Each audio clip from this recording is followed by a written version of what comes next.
Welcome to the Bare Metal Cyber CRISC Prepcast. This series helps you prepare for the exam with focused explanations and practical context. Enterprise architecture, or EA, is the structured framework that defines how information technology supports business strategy, service delivery, and operations.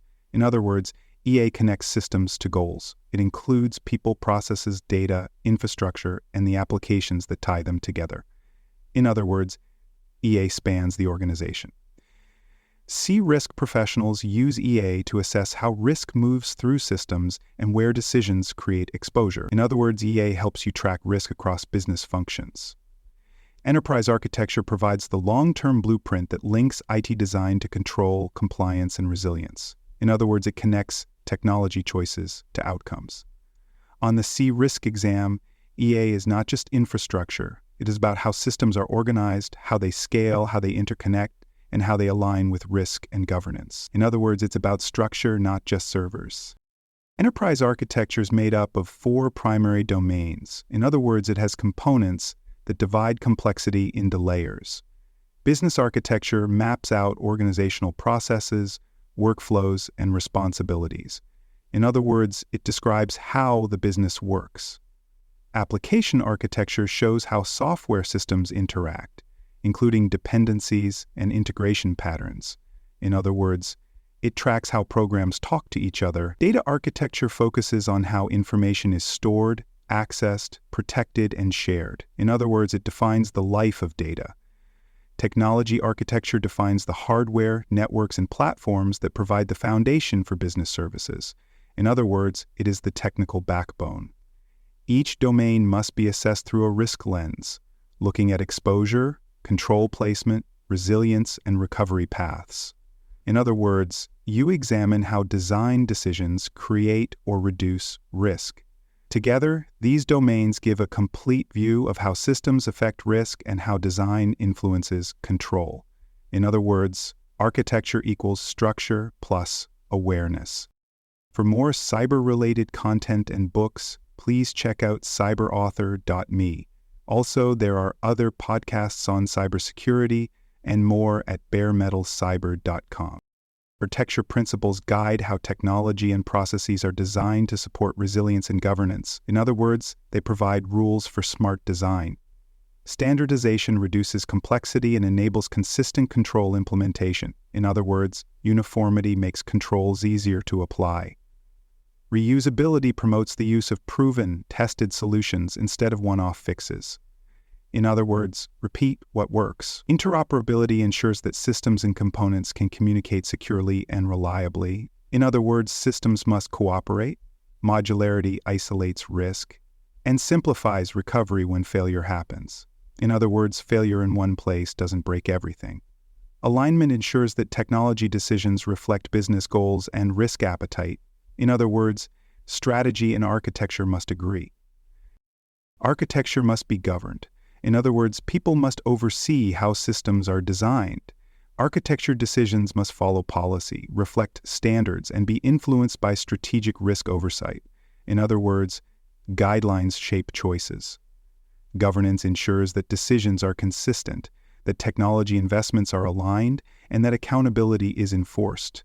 In other words, governance prevents chaos. CRISC professionals may serve on architecture review boards or governance committees that approve new initiatives or evaluate proposed changes. In other words, risk has a seat at the table. Without governance, architecture becomes fragmented, leading to shadow IT, duplicate systems, and unmonitored risk. In other words, silos create blind spots. Good architecture governance prevents complexity, builds traceability, and enables integration with enterprise risk goals. In other words, it turns design into discipline. Risk professionals must evaluate architecture designs through the lens of risk. In other words, every system is a potential exposure. Visibility is the first priority. Can the system be monitored? Can controls be tested? And are logs available when something goes wrong? In other words, transparency supports trust. Resilience matters too. If one component fails, can others continue to operate without disruption? In other words, don't let failure spread. Security must be embedded at every layer, from perimeter to endpoint to user access. In other words, protect each point of contact. Flexibility ensures the architecture can evolve without introducing new vulnerabilities. In other words, adapt without breaking. On the exam, clues like the design lacked redundancy or no alerting was available indicate architectural flaws that increase exposure. In other words, design weaknesses show up in missed responses. Controls must be designed into the architecture from the beginning, not added later. In other words, security and compliance must be built in. That means security, compliance, and monitoring requirements are addressed as part of system planning. In other words, they are part of the blueprint. Control placement matters. For example, you may need controls at the perimeter, within applications, around sensitive data, or tied to user access. In other words, place controls where risk exists. Standardized design patterns support scalability and reduce rework. In other words, use templates to enforce consistency. CRISC candidates should understand where controls belong in system design and how to justify their inclusion. In other words, location and logic matter. On the exam, the best answers integrate controls into design, not bolt them on afterward. In other words, plan security from the start. Every architectural change affects the risk landscape. In other words, changes shift the threat profile. Whether it's a cloud migration, a platform upgrade, or new app integration, change can introduce new threats and disrupt control paths. In other words, change creates complexity. Enterprise architecture must include formal change impact assessments and rollback planning.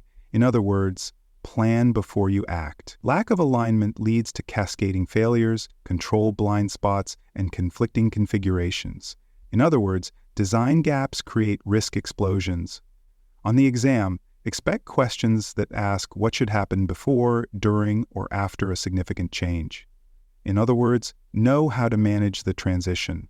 Look for pre-change review, risk consultation, and architectural sign-off as part of the correct answer. In other words, structure must guide change. Documentation is the foundation of good architecture and effective risk management. In other words, what's not recorded can't be trusted. Well-documented blueprints and system maps support asset tracking, impact analysis, and audit readiness. In other words, records support decisions. Documentation should be centrally stored, version-controlled, and reviewed periodically to reflect current reality. In other words, maintain it like a live system. Without it, risk professionals cannot trace dependencies, identify exposure, or evaluate control effectiveness. In other words, no documentation equals no visibility. On the CRISC exam, scenarios involving system failures often include missing or outdated documentation. In other words, you can't manage what you can't see. Emerging technologies introduce new architectures and new risks. In other words, innovation equals uncertainty. Tools like AI, blockchain, and edge computing require new ways of thinking about control placement and threat modeling. In other words, the old rules must evolve. Risk professionals must assess how these tools affect system design, risk surface, and security assumptions. In other words, anticipate new weak spots. Even in innovation, principles still apply: modularity, standardization, governance, and control integration. In other words, don't forget the fundamentals. On the exam, scenarios involving new platforms often highlight a failure to assess architecture or adapt control designs. In other words, novelty without oversight is a red flag. The risk questions about architecture require structured thinking. In other words, approach the problem like a system map. Ask what principle is being violated. Is the system too tightly coupled? Is visibility missing? Is governance excluded? In other words, look for what's broken. If something is missing, look for control gaps, documentation failure, or risk-blind adoption. In other words, failure often hides in what's not addressed. If the scenario describes system failure, consider design complexity, interdependencies, or outdated configuration. In other words, design tells the story. Always tie your answers to structure, alignment with business goals, and resilience against failure. In other words, architecture should support the mission and manage the risk. Thanks for joining us for this episode of the Bare Metal Cyber CRISC Prepcast. For more episodes, tools, and study support, visit us at baremetalcyber.com.